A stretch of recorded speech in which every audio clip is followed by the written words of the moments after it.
Hello, this is Chapter 4 of Coraline by Neil Gaiman. The house looked exactly the same from the outside, or almost exactly the same. Around Miss Spink and Miss Forcible's door were blue and red light bulbs that flashed on and off, spelling out words. The lights chasing each other around the door. On and off, around and around. Astounding was followed by a theatrical, and then triumph. It was a sunny, cold day, exactly like the one she had left. There was a polite noise from behind her. She turned around. Standing on the wall next to her was a large black cat, identical to the large black cat she'd seen around the grounds at home. "Good afternoon," said the cat. Its voice sounded like the voice at the back of Coraline's head, the voice she thought words in, but a man's voice, not a girl's. "Hello," said Coraline. "I saw a cat like you in the garden at home. You must be the other cat." The cat shook its head. "No," it said, "I'm not the other anything. I'm me." It tipped its head to one side. Green eyes glinted. You people are spread all over the place. Cats, on the other hand, keep ourselves together, if you see what I mean."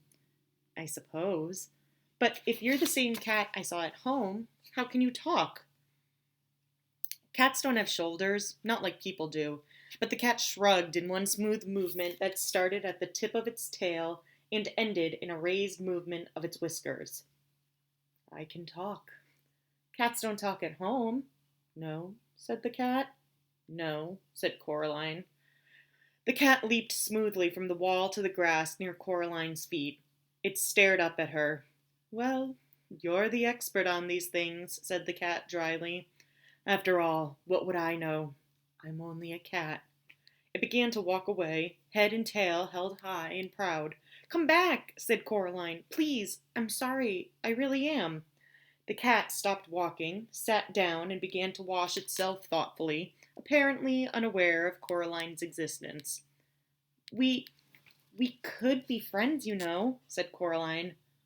"We could be rare specimens of an exotic breed of African dancing elephants," said the cat. "But we're not. At least," it added cattily, after darting a brief look at Coraline, "I'm not." Coraline sighed. "Please, what's your name?" Coraline asked the cat. "Look, I'm Coraline, okay?" The cat yawned slowly, carefully revealing a mouth and tongue of astounding pinkness. "Cats don't have names," it said. "No?" said Coraline. "No," said the cat. "Now, you people have names. That's because you don't know who you are. We know who we are, so we don't need names." There was something irritatingly self-centered about the cat, Coraline decided, as if it were, in its opinion, the only thing in any world or place that could possibly be of any importance. Half of her wanted to be very rude to it. The other half of her wanted to be polite and deferential. The polite half won. "Please, what is this place?" The cat glanced around briefly. "It's here," said the cat. "Well, I can see that. Well, how did you get here?" "Like you did." "I walked," said the cat. "Like this." Coraline watched as the cat walked slowly across the lawn. It walked behind a tree, but didn't come out the other side. Coraline went over to the tree and looked behind it. The cat was gone. She walked back toward the house. There was another polite noise from behind her. It was the cat. "By the by," it said, "it was sensible of you to bring protection. I'd hang on to it if I were you." "Protection?" "That's what I said," said the cat. "And anyway—" It paused and stared intently at something that wasn't there. Then it went down into a low crouch and moved slowly forward, 2 or 3 steps. It seemed to be stalking an invisible mouse. Abruptly, it turned tail and dashed for the woods. It vanished among the trees. Coraline wondered what the cat had meant. She also wondered whether cats could all talk where she came from and just chose not to, or whether they could only talk when they were here, wherever here was.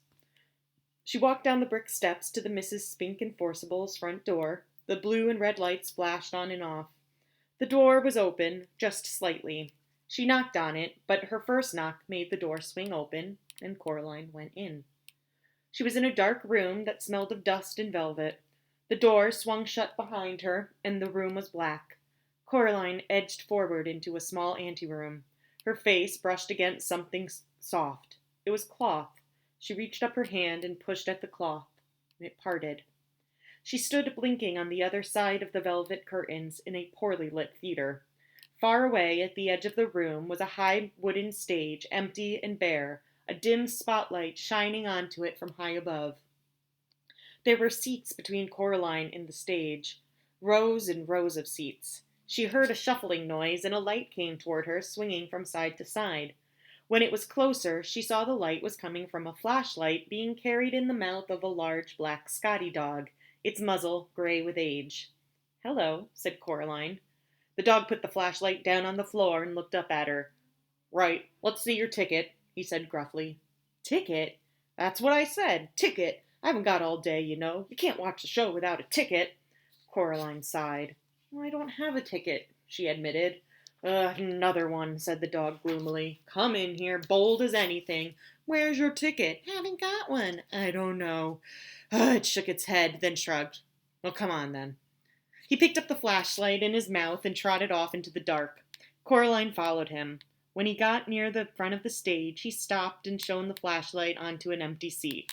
Coraline sat down, and the dog wandered off. As her eyes got used to the darkness, she realized that the other inhabitants of the seats were also dogs. There was a sudden hissing noise from behind the stage. Coraline decided it was the sound of a scratchy old record being put into a record player.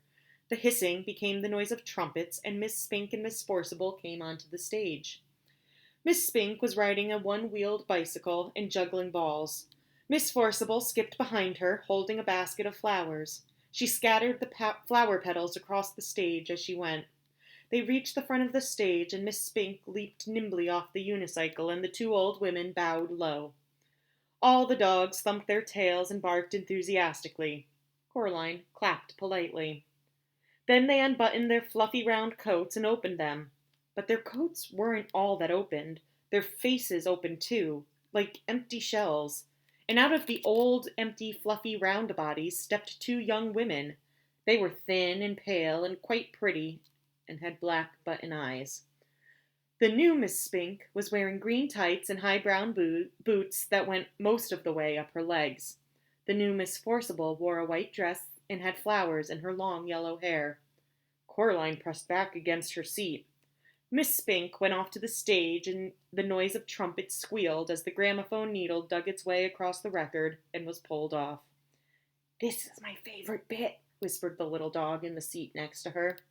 The other, Miss Forcible, picked a knife out of a box on the corner of the stage. "Is this a dagger that I see before me?" she asked. "Yes," shouted all the little dogs, "it is!" Miss Forcible curtsied, and all the dogs applauded again. Coraline didn't bother clapping this time. Miss Spink came back on. She slapped her thigh, and all the little dogs woofed. "And now," Miss Spink said, "Miriam and I proudly present a new and exciting addendum to our theatrical exposition. Do I see a volunteer?" The little dog next to Coraline nudged her with its front paw. "That's you," it hissed. Coraline stood up and walked up the wooden steps to the stage. "Can I have a big round of applause for the young volunteer?" asked Miss Spink. The dogs woofed and squealed and thumped their tails on the velvet seats. "Now, Coraline," said Miss Spink, "what's your name?" "Coraline," said Coraline. "And we don't know each other, do we?" Coraline looked at the thin young woman with black button eyes and shook her head slowly. "Now," said the other Miss Spink, "stand over there." She led Coraline over to a board by the side of the stage and put a balloon on top of Coraline's head.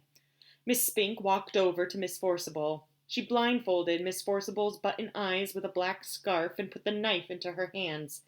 Then she turned around 3 or 4 times and pointed her at Coraline. Coraline held her breath and squeezed her fingers into tight fists. Miss Forcible threw the knife at the balloon. It popped loudly, and the knife stuck into the board just above Coraline's head and twanged there. Coraline breathed out. Whew. The dogs went wild. Miss Spink gave Coraline a very small box of chocolates and thanked her for being such a good sport. Coraline went back to her seat. "You were very good," said the little dog. "Thank you," said Coraline. Miss Forcible and Miss Spink began juggling with huge wooden clubs. Coraline opened the box of chocolates. The dog looked at them longingly. "Would you like one?" she asked the little dog. "Oh, yes, please," whispered the dog. "Only not toffee ones. They make me drool." "I thought chocolates weren't very good for dogs," she said, remembering something Miss Forcible had once told her. "Oh, maybe where you come from," whispered the little dog. "Here it's all we eat." Coraline couldn't see what the chocolates were in the dark. She took an experimental bite of one which turned out to be coconut. Coraline didn't like coconut, so she gave it to the dog. "Thank you," said the dog. "You're welcome," said Coraline.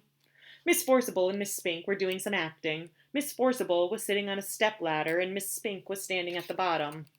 "What's in a name?" asked Miss Forcible. "That which we call a rose by any other name would smell as sweet." "Have you got any more chocolate?" said the dog. Coraline gave the dog another chocolate. "I know not how to tell thee who I am," said Miss Spink to Miss Forcible. "This bit finishes soon," whispered the dog. "Then they start folk dancing." "Well, how long does this go on for?" asked Coraline. "The theater." "All the time," said the dog. "Forever and always." "Here," said Coraline. "Keep the chocolates." "Thank you," said the dog, and Coraline stood up. "See you soon," said the dog. "Bye," said Coraline. She walked out of the theater and back into the garden. She had to blink her eyes at the daylight. Her other parents were waiting for her in the garden, standing side by side. They were smiling. "Did you have a nice time?" asked her other mother. "It was interesting," said Coraline. The three of them walked back up to Coraline's other house together. Coraline's other mother stroked Coraline's hair with her long white fingers. Coraline shook her head. "Don't do that," said Coraline. Her other mother took her hand away. "So," said her other father, "do you like it here?" "I suppose," said Coraline. "It's much more interesting than at home." They went inside. "I'm glad you like it," said Coraline's mother, "because we'd like to think that this is your home. You can stay here forever and always, if you want to." Said Coraline. She put her hands in her pockets and thought about it. Her hand touched the stone that the real Mrs. Spink and Forcible had given her the day before, the stone with the hole in it. "If you want to stay," said her other father, "there's only one little thing we'll have to do, so you can stay here forever and always." They went into the kitchen. On a china plate on the kitchen table was a spool of black cotton and a long silver needle, and beside them 2 large black buttons. I don't think so," said Coraline. "Oh, but we want you to," said her other mother. "We want you to stay, and it's just a little thing." "It won't hurt," said her other father. Coraline knew that when grown-ups told you something wouldn't hurt, it almost always did. She shook her head. Her other mother smiled brightly, and the hair on her head drifted like plants under the sea. "We only want what's best for you," she said. She put her hand on Coraline's shoulder. Coraline backed away. "I'm going now," said Coraline. She put her hands in her pockets. Her fingers closed around the stone with the hole in it. Her other mother's hand scuttled off Coraline's shoulder like a frightened spider. "If that's what you want," she said. "Yes," said Coraline. "We'll see you soon, though," said her other father. "When you come back." Said Coraline. "And then we'll all be together as one big happy family," said her other mother. "Forever and always." Coraline backed away. She turned and hurried into the drawing room and pulled open the door in the corner. There was no brick wall there now, just darkness, a night-black underground darkness that seemed as if things in it might be moving. Coraline hesitated. She turned back. Her other mother and her other father were walking toward her holding hands. They were looking at her with their black button eyes. Or at least she thought they were looking at her. She couldn't be sure. Her other mother reached out her free hand and beckoned gently with one white finger. Her pale lips mouthed, "Come back soon," although she said nothing aloud. Coraline took a deep breath and stepped into the darkness, where strange voices whispered and distant winds howled. She became certain that there was something in the dark behind her, something very old and very slow. Her heart beat so loud and her heart beat so hard and so loudly she was scared it would burst out of her chest. She closed her eyes against the dark. Eventually she bumped into something and opened her eyes, startled. She had bumped into an armchair in her drawing room. The open doorway behind her was blocked by rough red bricks. She was home.